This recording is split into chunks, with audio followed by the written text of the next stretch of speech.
Ibinahagi naman ng Quezon City Police Department ang kanilang naging assessment sa naging selebrasyon ng lungsod ngayong bagong taon. Nagbabalik si Jap Regala, una sa balita. Naging maayos po yung pagpapatupad natin ng ating security coverage sa pagsalubong ng bagong taon for the Ligtas 2026 salubong dahil wala po tayong naitalang anumang untoward incident. Yan ang pahayag ng Quezon City Police District kaugnay sa mahigpit na pagbabantay ng pulisya kasabay ng pagdiriwang nitong nagdaang bagong taon. Ayon kay QCPD Chief PIO Police Major Jennifer Ganaban, minor incident lang ang kanilang naitala sa pagdiriwang ng bagong taon.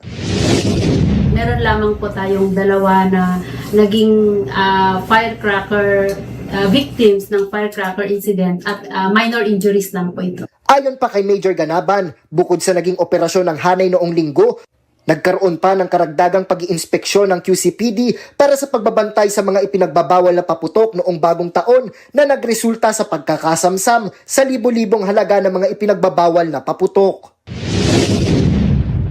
Nagkaroon tayo ng 24 operations doon sa mga operations sa pag-inspection ng mga illegal na paputok at nakapag-confiscate na nga po tayo ng mahigit 300,000 na paputok at ito po yung i-turn over po natin sa NCRPO para sa proper disposal po nitong mga paputok na ito. Samantala, mariin namang ibinahagi ng pulisya na walang naitalang insidente ng ligaw na bala sa lungsod ng Quezon. Natutuwa po tayo dahil wala po tayong naitala na mga insidente ng stray na bala. Wala din po tayong mga reported na naging biktima.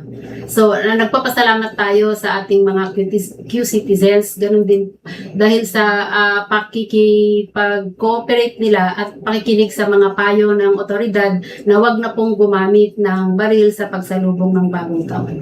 Nauuna sa balitang totoo at laging bago. Jap Regala, alauna sa balita, Congress TV.